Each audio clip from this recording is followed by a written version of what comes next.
එහෙම කරගන්න පුළුවන්. නමුත් ඒකෙදි පෙන්නලා තියෙන්නේ මෙහෙමයි මේ තඹකොළයක ලියලා මේ මම ඉස්සාවේදී ඊට පෙර සෙනසුරා දවසේ තෙත් කළා. ඒ වාගේම ඒක පැලදීමල සුදුසු කියලා මේ අහන්නේ. ඉතින් මේකත් කියනවා මේ යන්ත්‍ර විද්‍යාව කියලා එකක්. නිවන් දකින්න විද්‍යාව විතරක් නෙමෙයි තවත් මේ ලෝකේ ජීවත් වෙන්න විද්‍යාව තියෙනවා. ඔය ත්‍රිවේදී ආදී වශයෙන් කියනවා වේදවල පෙන්නලා තියෙන්නේ. කොහොම මිනිස්සු හදපුවා නෙමෙයි. ඒවා ඉරිසිවල විසින් දීපු දේවල්. සත්‍යයගේ මෙලෝ පරලෝ අභිවෘද්ධිය බලාගෙන ඒවල ගැළපෙන දේවල් දීලා තියෙනවා. Tamanගේ ලෞකික නුවණින්.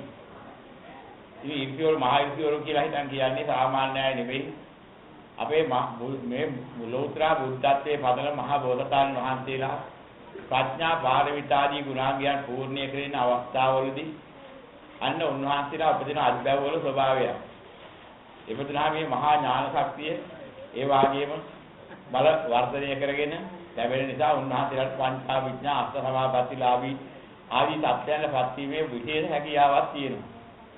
අන්න එහෙමයි තමයි අපි අද මහා ඉරිසිවරු කිව්වර කවුද කියන්නේ දන්නේ නැහැ. නමුත් එහෙමයි තමයි බොහෝ කර මහා ඉරිසිවරු වෙන්නේ. සාමාන්‍යයට ඒ තත්ත්වයටපත් වෙන්න අමාරුයි. ඒක පාරමිතා ගුණයක හේතු වාසනා ලැබිලා ඒ වඩාගෙන යන කාලයේදී ඇති වෙන වෙනස්කම්.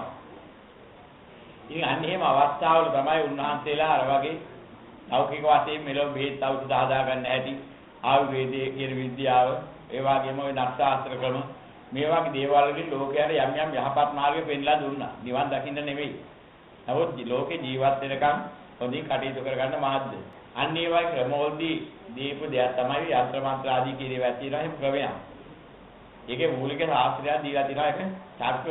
ඒ කියන්නේ මෙන්න මේ විදිහට අකුරු ගෙතුවොත් මෙන්න මේ විදිහට අකුරු මේ ලක්ෂණ අකුරු තියෙනවා. අකුරු වල ස්වභාවය. අකුරු කියලා හිතන් කියන්නේ අපි ශබ්දයක් කරනකොට යම් ශබ්දයක් අටෙන් පිට කරන්න පුළුවන් නම් යම් මේ දැනකට පිළිදන්න. ඒ එකේ දින අකුරක් කියලා. අද අපි අකුරු කියන පුරුදුලා තින්නේ ඒකට නෙමෙයි. ලියපු ඒ අකුර පෙන්නන්න සංකේතවත් කරපු යම් කිසි ලිඛිත ක්‍රමයක් තියෙනවා. යම් මේ සංකේතයක් දෙනවා. අ කිව්වොත් අ කියන શબ્දේ ගන්න මෙන්න මෙහෙම ලියන්න කියලා ආයන්න තියා හැදේ දෙනවා. පැන්සලක් හරි නැත්නම් පෑනක් හරි අරගෙන මොකක් හරි අරගෙන මෙන්න මෙහෙමයි ලියන්න කියලා යම් කිසි ඇද කරලා හිටන් එක්තරා රේඛා විලක් හදලා ඊළඟ සංඥාවක් ගන්නවා. මේක තමයි ආයන්න શબ્ද කරන හැටි. මේ සම්මත කරගත් එක. සමහරවිට ඒ අකුරු කියන ඉංග්‍රීසි අකුරක් දාන්න. ඒත් ආයන්න શબ્ද කරන්න ගන්න තව එකක්. ඒ වගේ දෙබලෙන් අකුරක් කියලා ගන්න. අකුර කියලා කියන්නේ ඔය සංකේතය නෙවෙයි. නමුත් අපි සංකේත තමයි අකුර කියන්නේ පරංගින පුරුදු වෙලා තියෙන්නේ. යම් කිසි શબ્දයක් කටේ පිට කරනකොට ශබ්ද කොටසක් හැටියට පිට කරලා යවන්න පුළුවන්කමක් තියෙනවා. අන්නේ යවන ක්‍රමයක් තියෙනවා. ඒ අක්ෂර ක්‍රමයක්. ඉතින් අ කියන වචනයක් අරගත්තාම ඒකත් එක්ක ඈඳලා ඔය අල්ලකුරුක ශබ්ද කරන්න පුළුවන්. එහෙමත් ක්‍රමයක් තියෙනවා. ඉතින් අන්නේ වයි කියනවා යම්කිසි අක්ෂර සකස් කරන ක්‍රම. අ කියන වචනේ කිව්වහම ශබ්දයක් පිට කළ හැකියි. අන්නේ විදිහට යම්කිසි ආකාරයෙන් ශබ්ද කරන්න පුළුවන්. අ කරන නිසා තමයි අ කර අකුරු උනේ. අ කරන පුරුද්ද තමයි අකුරු කිව්වේ. අ ප න ඔය කොහොම කරන්න පුළුවන් ශබ්දය. ඒවා ශබ්ද කළ හැකි නමුත් අර කියන සතර බෑ. කෙස් ගහකින් හරි එන්න ඕනේ. අර ආ ඊ ඌ ඒ ඕ ආදී වශයෙන් කියන ඒකට අවශ්‍ය අකුරු විශේෂ කොටසක් තියෙනවා ව්‍යංජන කියන. ස්වර කියලා. ඒවත් එක සම්බන්ධ කරලා වනේ අර අල් අකුරු ශබ්ද කරන්න. කොහොම හරි ශබ්දයක් පිට කරනවා නම් යම්කිසි ශබ්ද ඒකකයක්. පිට කරන්නේ යම්කිසි ක්‍රමයක් තියෙනවා. මේ ක්‍රමයේ තියෙනවා අක්ෂරයක් කියලා. ඉතින් ඒවා තුනක් එකතු වුනහම ගණයක් කියනවා. ඉතින් ඒක විද්‍යා ක්‍රමයක්. දර කෑල්ලක් අරගෙන ගිනි මොලවන්න බලනවා. ඒක හරියන්නේ නැහැ. තනි කෑල්ලෙන් ගිනි මොලවන්න බෑ. දෙකක් තියලා බලනවා. ඒකත් ඉතින් ගැලපෙන්නේ නැහැ. දර කෑල්ල තුනක් ඕනේ අඩු ගානේ ගිනි වෙල වෙන්නේ. අන්න එහෙම ක්‍රමයක් තියෙනවා. එයාගේ අකුරු තුනක් ඝන එකයි කියලා ඝන එකකින් තමයි යම් ශක්ති විශේෂයක් නගන්න පටන් ගන්න. ඒක අකුරෙන් බෑ. ඒක ඝන එකකින්. ඒක මේ ශබ්ද විද්‍යාව කියලා එකක් ඕක ඉදිරිවලට පේනවා. ලෞකික ඥානෙට ද්‍රව්‍ය පදාර්ථ ඥාන ආදි වශයෙන් කියන ඥාන ක්‍රම තියෙනවා. ඒ අභිඥාවල් ලැබුණාම උන්වහන්සේලාට එහෙම හැකියාවක් ලැබෙනවා. ඒ ශබ්දවලින් ලැබෙන ආකාරය වෙන්නන්න. ඒ වගේම ශබ්ද කරනකොට ඒකෙන් නැගෙන ශක්තිය මේ ලෝකේ මොන දේවල්ට කොයි ආකාරයෙන් බලපානවද කියලා. මොනහා සම්බන්ධ විදිහේ ශක්තියක්ද ඒ අක්ෂරයක් පිට කරනකොට ඒකෙන් නැගෙන්නේ. එහෙම දකින්න පුළුවන් සියුම් ඥානයක් නැගෙනවා. ඔය ද්‍රව්‍ය පදාර්ථ ඥාන කියලාත් ඒවට කියනවා. මෙන්න මේ නැගෙන ක්‍රමරටාව තුලින් දකිනවා. මේ යම් කිසි දෙනක යම් දෙයක් හද වෙලා හිර වෙලා හිටිනවා මෙන්න මේ අක්ෂර වලට කියනවා. ඒ අක්ෂර වෙන් කරගත්තාම ඒකට පඨවි අක්ෂර කියලා නමක් දාලා තියෙනවා. යම් දෙයක් ද්‍රව ස්වභාවයේදී චලනය කරන්න පුළුවන් ස්වභාවය නැහැ ද්‍රව බවට පත් කරන්න පුළුවන්. ඒ බඳු ගති ලක්ෂණේ හේතුකාරක වෙන අකුරු තියෙනවා. ඒ අකුරු වලට ගත්තාම ඒවට කියනවා ද්‍රව අක්ෂර. නැත්නම් ජල අක්ෂර කියලා. සමහර ඒවා කියුවාම ඒ දැන් ඔය එහාට මෙහාට විසි කරන්න එහාට මෙහාට තල්ලු කරලා දාන්න පුළුවන් શબ્දයක් එනවා. ඒ શબ્දවල හැටි අන්නේ වගේ શબ્දවලට කියනවා වායු අක්ෂර කියලා. වායුවේ ස්වභාවය එහෙම යවන්න පුළුවන්. තව ඒවා කියනවා හත් කරන්න ගිඩි ගන්නන්න පුළුවන් විදිහ හැකියාව. ඒ શબ્ද කරපුවාම එහෙම ස්වභාවයක් හට ගන්නවා. ඒවට කියනවා තේජෝ අක්ෂර නැහැ ගිනි අක්ෂර කියලා. ඉතින් මේවා හදන ක්‍රමයක් තියෙනවා. දරකෑලි තුනක් එකට තිබ්බහම පඨවි අක්ෂර තුනක් එකට තියන්න. තිබ්බටම ගිනි ගන්න නැහැ ඊළඟ ගිනි අක්ෂර දෙන්න ඕනේ. ජල අක්ෂර එහෙම දැම්මොත් එහෙම කොච්චර ගිනි අක්ෂර දුන්නත් අර පඨවි අක්ෂර වලින් දරකෑලි වලින් ගිනි හට ගන්න නැතුව වගේ හටගන්නේ නැහැ අවශ්‍යදී. ඉතින් මොකකට ගින්නක් පත්තු කරන්න සාපයක් කරන්න එහෙම ඔන්ලයින් එහෙම මොකද කරන්නේ? ඒ අක්ෂර ප්‍රවේදයක් තියෙනවා මේ විද්‍යාවේ. අර කියන කෑලි තුනක් එකතු කරලා ඊළඟ අක්ෂරයට නැහැ ඒක ගන්න ගණේට ගිනි ගණයක් ගන්න. හැදෙන විදිහට ගිනි අක්ෂර වලින්. ජල අක්ෂර ඔතෙන්ද ගන්නේ නැහැ.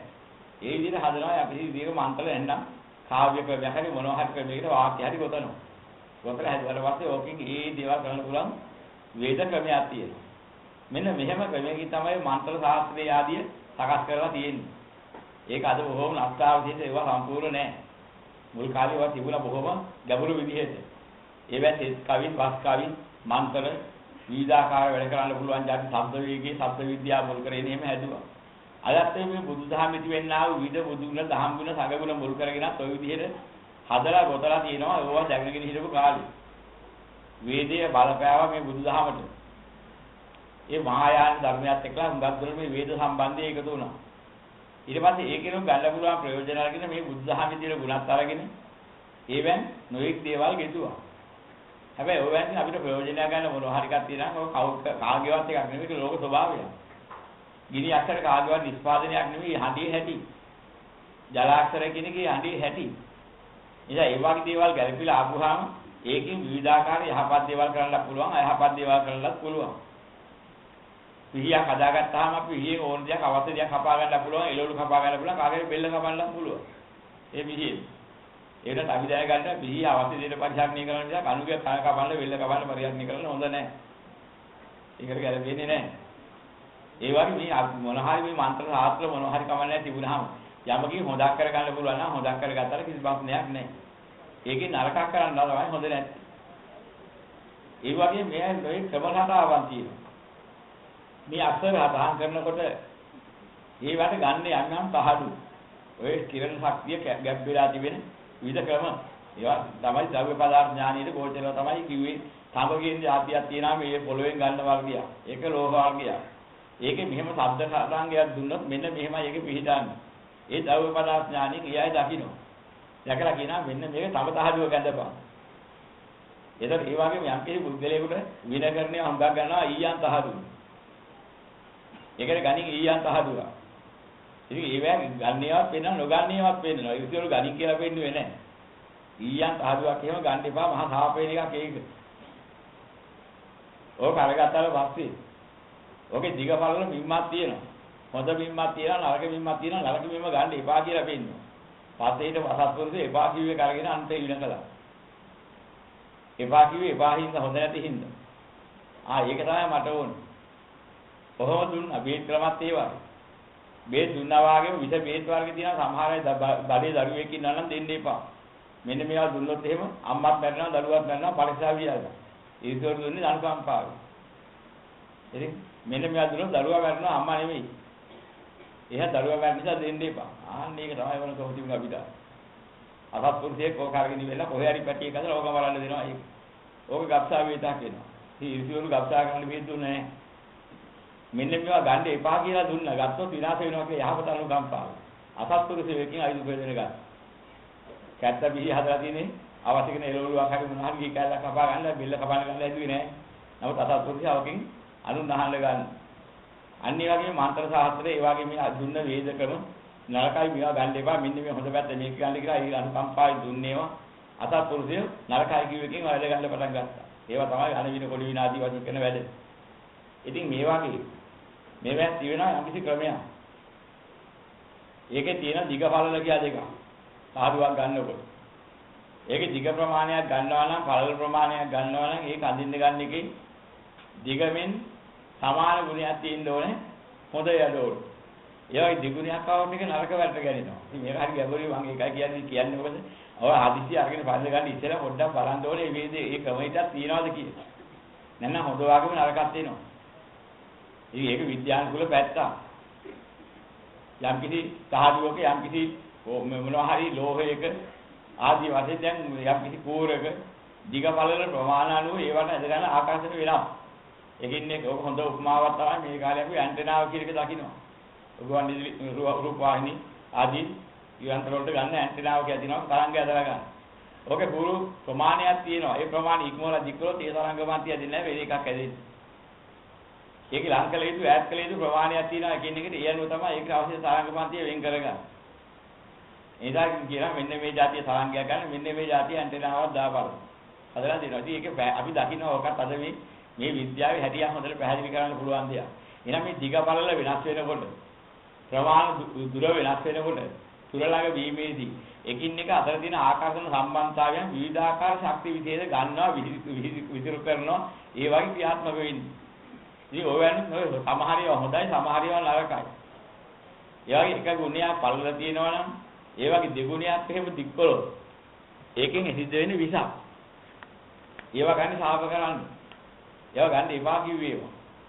එහෙනම් එකට 1 එකට 3 එකට 5 එකට 7 එකට 9 මේ වගේ ක්‍රමයක් දෙනා මෙන්න මේ ඔත්තේ කියන ඉරන් ඔය කෙරේ ප්‍රමාණයට ඔත්තේ ප්‍රමාණය ගන්න ඒවෙන් ඒගොල්ලෝ එයායි දැක්කා ඉස්සරහට දැක්කා.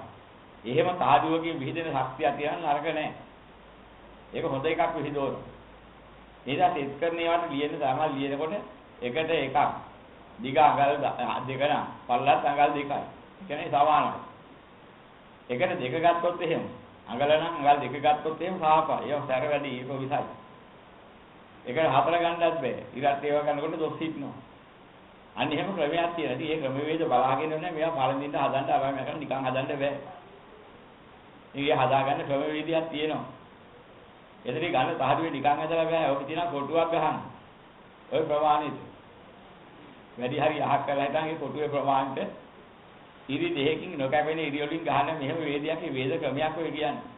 ඉතින් මේවා හරියට කරලා මිසක් මේවා වැඩිපුර භාවිතාවට ගන්න යන්න එපා. දෙල්ලන් නෙවෙයි. අපි පුංචි රටේ නරකක් හිටියොත් එහෙම ඒක බලපාන හින්දා එකපාරේ හිතුව මතේ කරන්න යන්න එපා. ඒකයි මම කිව්වේ ඔය යන්ත්‍ර මන්ත්‍ර විද්‍යාව කියන එක දන්නේ නැතුව අද ඕතරම් කරනවා මාත් දන්නවා යන්ත්‍ර මාත් මන්ත්‍ර හදන්න දන්නවා මාත් ඒවා වතුරන්න දන්නවා මාත් යන්ත්‍ර වදින්න දන්නවා ඔහොම කී එක එක විවිධ ක්‍රම හතාවල් ඔය කොහෙන් හරි පොල කැල්ලක් අහම නරියක් වේතුන් ලහුණා වගේ සමහර අයට අහු වෙනවා. ඊට පස්සේ මොකද කරන්නේ ඔක්කොටම ඕකේ වෙදකම් කරන්නේ නැහැ මමත් ලොකු අට්ටානියේ කියලා. ඊයල පස්සේ දන්නේ හේකුත් නැහැ කොරොකෙක නැහැ විනාශයක් ඇති වෙනවා. ඔය වගේ දේවල් මහා භයානකයි වෙන්නේ පරිස්සාවෙන්දයි කියන්නේ. ඒ ශාස්ත්‍ර නියම විදිහට ආවනම් ඉරිසි වාදිතෙන් ආව පරම්පරාව වලින් එන්න ඕනේ. පරම්පරාවෙන් ගුරු මුට්ටිය තියාගන්න නේද තමන්ගේ ගෝල පරපුරට ගුරු වරමත් එක දෙන්න ඕනේ. එයා ඒක දැනුවත් කරන්න ඕනේ. එහෙනම් එහෙම කෙනෙක් පොඩි කාලේ නම් මේ මූලික ගුරුවරු ඒ අතේ ඉන්න අය එක්ක ගිහිල්ලා ඒ අයට අත්දැකීම් ඇති කරවලා ඒවා කියා දීලා අන්න එහෙම හදව කෙනෙක් ඉන්නා තමයි මේවා හරියට දන්නේ. ඒ නැත්නම් සමහර මහා ඥානියක් පහළලා ඒක හොඳට විමර්ශනය කරන්න හැකියාවල් ලැබිලා ඔය හැඟවිලා තියෙන සාස්ත්‍ර හොයන්න බලන්න ඕනේ.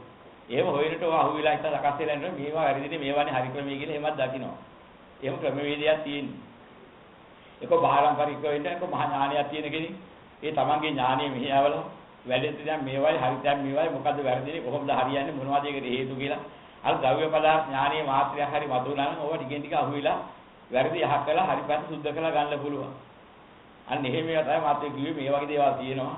නිසාවත් දෙල්ලමට කරන්න යන්න එපා. ඒ වගේම තියලා ගැප් පිටවනවා කියලා ක්‍රම. ඒ වගේම අකුරක් කියලා શબ્දයක් ලියනකොට, શબ્ද සංකේතයක් ලියනකොට ඒකට අවශ්‍ය වෙන ගැබක් පිටවනවා කියලා තියෙන ක්‍රමයක් තියෙනවා. ඒ කොටුව ඇතුලේ මහා කොටුවක් ඇදලා මහා කොටුව ඇතුලේ පොඩි කොටු ගණනක් ගන්නවා. ඒවැත් තියෙනවා දිගක් පළලක් ප්‍රමාණයක් ගන්න ඕන ප්‍රමාණයක්. ඒවත් හරියට ගන්න ඕන. ඒ ගහන එකත් එකට දෙක එකට දෙක ඉතින් එහෙම ගහන්නේ නැහැ. එක තියෙන්න ඕනේ. එක තුන තියෙන්න ඕනේ. ඒක හරි ගැඹුරු ඒවා විග්‍රහ කරන්න යන්නේ නැත්නම් අච්චර කරන්න ඕන එකක් නෙවෙයි. නමුත් මේ දැන්ට පිළිවෙ මෙයා ඒ වගේ ප්‍රශ්න තියෙන නිසා හිත මතේ කරන්න යන්න එපා කියන. ඒවා ගන්නල උලා එකක් නේ වරව ගන්න අයිතියකුත් නැහැ. නම් ඔය කිව්වේ අමාරුව වැටෙන්නේ නැති වෙන වේරෙන්න මෙහෙම ක්‍රමයක් තියෙනවා කියන එක වෙන්නට විතරයි. ඊට වලදී අපි මේ තුන්ගාමිනී ආශිර්වාදයෙන් යහපත කරගන්න ඉච්චරයි තියෙන ඔය කියන්න අමුතුවෙන් කරන්න දෙයක් නැහැ. ස්වභාවිකව මේ ධර්මයේ තුල ශක්තිය තියෙනවා හැකවන්න තියෙනවා. ධර්ම මාධ්‍යයෙන් අනුගමනය කරගෙන යන්නේ ප්‍රශ්න ඉවරයි වෙන අමුතුවෙන් ගන්න දෙයක් නැහැ. දන්නවා නම් ඒ ශාස්ත්‍රානුකූලව හදලා වැරද්දවල කමක් නැහැ. ඉතින් මේවා දන්න අය ඔහොම අඩුයි ඒකයි මම කියන්නේ. අපිත් දන්නවා අපිත් මේ අපේ පරම්පරාවේ මන්ත්‍ර කාර්ය කියන බොරුවට කොහෙන් හරි නරියට වේතුන් හම්බුනා වගේ කිව්වේ දන්නේ නැති ඒවයි ක්‍රම තියෙනවා. ඒක උපමා කතාව. හරියපේ ගහේ යනකොට වාගේ මිනිහෙකු දුන්න වේතුන් වක් වෙලා තිබුණා. ඌ කවුලාගෙන කැලේට ගිහලා බලපුවාම මාටත් වෙද මහත්තයෙක් වෙන්න හොඳයි ගෞරව නම්බු ගන්න පුළුවන් කියලා හිතලා ඌ වෙදකම් කරන්න පටන් ගත්තා. ඒ උපමා කතාව. වෙච්චා නෙවෙයි. ඉතින් මේව කරනකොට මොකද කරන්නේ? නරියා ප්‍රසිද්ධ වුණාලු. කොහොමද හිම්බිලි දාලාගේ උන්ට හැදිච්ච කොහොම හොඳ වෙනවද? ඔය මෙතන මුගේ වේදෙන් තමයි හොඳ වෙන්නේ කියලා හොඳ වෙද මහත්තයෙක් කියලා නරි වෙද මහත්තයෙක් කියලා ගරු කරන්න පටන් ගත්තා. මිනිහට අසාධ්‍ය රෝගයක් හැදලා ආවොත් අර වේතුන් හදලා දුන්නා. ඒක ගැලපෙන්නේ නැහැ. අර මනුස්සයා මලහා. දැන් මොකද කරන්නේ? නරියා පොටු කරපිය ඔක මරන්නේ. ඔක වේද දන්නේ නෙමෙයි මේ අර ගන්න විලදා කියලා කියනකොට කල්පනා වුණ වෙන කවපියයිද කල්පනා කරලා මොකද කරන්නේ කියලා. අපේ ගියා වල ගිය පනවා ඇදලා ගන්න ඉඟුරු යුදේ දෙමු බලන්න කිව්වා. ඉඟුරු යන්නේ වල ඔක්කොම කරන ඕක කරලා දිවල කැලේ. ඉතින් මේ අන්නේ වගේ දේවල් තියෙනවා. ඔය මොන හරි කරලා වැරදුනහම ඕකට මෙහෙම එකක් කරමු කියනවා. ඌ ඒකෙන් හරියන බව දැනගෙන මේ කියනකින් බේරෙන්න වෙන මොන හරි කමටි ගමු. ඒකෙන් බැලුව තව එකක් කරමු. කොහොමයි උගේ වැඩි කරගන්නවා එන්නේ අරකට මෙච්චරයි මේකට මෙච්චරයි කියලා ගණන් අරගෙන. ඕවාගේ වැඩ තියෙනවා. ඒ නිසා ඕවට හැවටෙන්නේ නැතුව පුළුවන් තරම් මේ ආධ්‍යාත්මික පැත්තේ උතුම් ගුණ මේ බුදුදහම තුල තියෙනවා ලැබෙන ස්වභාවයෙන් ලැබෙන්න තමන් සුචරිතව ගුණ ධර්මයෙන් යුක්තලා කටයුතු කළා මේ ධර්මින් දාම් කරගෙන තමන්ගෙන් ලෝකයට විච යම් කිසි ණයක් තුනක් තිබුණා නම් ඒවා ගෙවලා ඒ වගේ මෙලෝඩි යම් කිසි විච ණයක් තුනක් තියෙනවා ඒවා ගැත ආදාන නොකර කටයුතු කළවි මෙහෙම දැහැමින් සාමියෙන් කටයුතු කරන යනකොට සමාජයට ලැබෙන හේතුඵලයේ ලැබෙයි ඒකේ සීමා කරගන්න ඊට වඩා මේ දෙයියෝ වල්ලණ්ඩයි බ්‍රහ්මී වල්ලණ්ඩයි යන්න හැත්තියේ එපා ඒක සීමා ඉක්මවා ගියොත් ලොකු අමාරුවක වැටෙනවා ඔය කටයුතු දැනගෙන කරන්නේ මේ බුදුදහම තුළ කිරීම ගුරු මුක්තියක් නැහැ සම්පූර්ණ බුදුරජාණන් වහන්සේ දීපු දහම තියෙනවා මේ ලෝකේ ස්වභාවය හරියට මනසෙන් තේරුම් ගන්න ඕනි තේරුම් අරගන්න එකක් තියෙන්නේ තේරුම් අරගෙන ඉතින් ඒකෙන් මිදෙන ඒ දහම් ක්‍රමයේ අඩුවක් නැහැ ඒ මඟ අනුගමනය කළොත් විමුක්ති මාර්ගයක් වැඩිනවා විමුක්ති ඵලයක් ලැබෙනවා ඒ වගේම මේ අඩුපාඩුවක් නැතුව මෙලොව අභිවෘද්ධිය පරලොව අභිවෘද්ධිය නිවන කියන මේ තුන් යහපතම ලැබෙනවා ඒ මාර්ගය අනුගමනය කරන්න ඒක තමයි කියන්නේ නොදන්න වැඩවලට ගිහිලා අමාරු වෙන්නේ නැතුව තමන් ওই ටික හරියට කරගන්න බලන්න කවුරුණත් එච්චර කරන්නවත් දන්නේ කෙනෙක් හොඳට තේරුම් ගන්න පුළුවන් කෙනෙක් ඉන්නවා නම් ඒ අසුරු කරගෙන ඒ අසුරින්ව දැනෙන්න කරාට කමක් නැහැ ඒවයි සීමා ඉක්මවා යන්න හොඳ නැහැ හරියට දැනෙන්න කරන්න ඕනේ